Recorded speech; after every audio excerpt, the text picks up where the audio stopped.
ہم سب جانتے ہیں کہ قرآن مجید ایک مکمل کتاب ہے اور اس کی تفسیر اور تشریح رسول اللہ صلی اللہ علیہ وآلہ وسلم کی سیرت ہے۔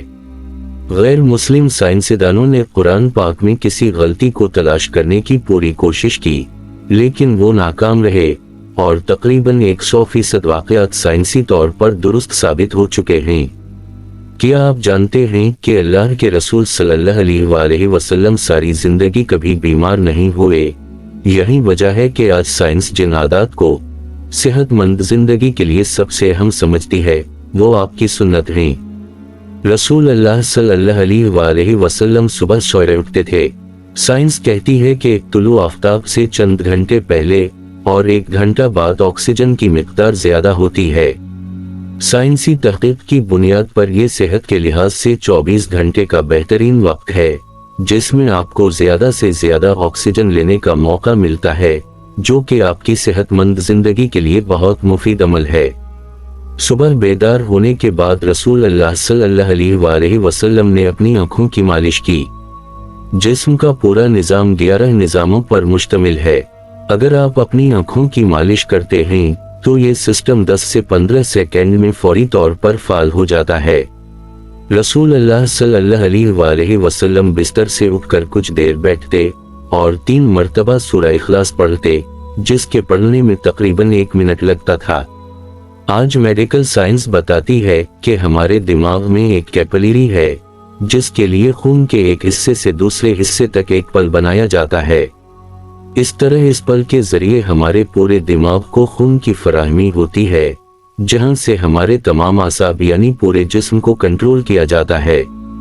اگر کوئی شخص صبح اٹھتے ہی اچانک اٹھ کر بیٹھ جاتا ہے اور چہل قدمی کرتا ہے جبکہ دماغ میں ابھی تک خون کی سپلائی نہیں ہوئی ہے، تو اس شخص کو برین ہیمریج ہو سکتا ہے یا وہ دماغ کے دیگر کئی پیچیدہ مسائل کا شکار ہو سکتا ہے۔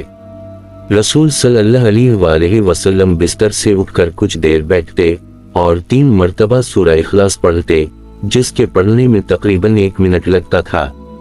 آج میڈیکل سائنس بتاتی ہے کہ ہمارے دماغ میں ایک کیپلری ہے جس کے ایک حصے سے دوسرے حصے تک خون کے لیے ایک پل بنایا جاتا ہے، جسے اپنا کام کرنے میں تقریباً 1 منٹ لگتا ہے۔ یہی وجہ ہے کہ آپ ہمیشہ دوپہر کے کھانے کے بعد تھوڑا سا بوجھ محسوس کرتے ہیں۔ اگر ہم تھوڑی دیر کے لیے لیٹ جائیں تو الکوہل پیدا کرنے والی رسولی دماغ پر زیادہ دباؤ محسوس نہیں کرے گی اور یہ جسم کے افعال کے لیے زیادہ فعال رہے گی اور ہم کسی بھی قسم کے حادثے سے بچ سکیں گے۔ چونکہ آج تحقیق سے یہ بات ثابت ہو چکی ہے، اس لیے پوری دنیا میں دوپہر میں 1 سے 3 بجے تک وقفہ کیا جاتا ہے تاکہ لوگ دوپہر کے کھانے کے بعد کچھ دیر آرام کر سکیں۔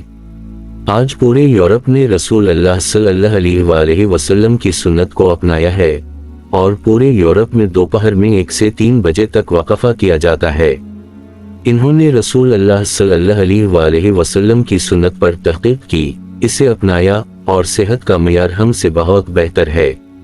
اسی طرح رسول اللہ نے نماز میں لوگوں کو اوپر دیکھنے سے منع فرمایا اور یہاں تک فرمایا کہ لوگوں کو کیا ہو گیا ہے کہ وہ نماز میں آنکھیں اوپر اٹھا لیتے ہیں۔ یہ بات رسول اللہ صلی اللہ علیہ وآلہ وسلم نے نہایت سخت لہجے میں کہی، یہاں تک کہ آپ صلی اللہ علیہ وآلہ وسلم نے فرمایا کہ لوگ اس سے چھٹکارا حاصل کریں ورنہ ان کی بینائی ختم ہو جائے گی۔ اس بیان کے پیچھے حکمت یہ ہے کہ آج سائنس بھی مانتی ہے کہ کسی کام میں توجہ کا ہونا ضروری ہے کہ آپ کا ذہن اسی کام پر لگے۔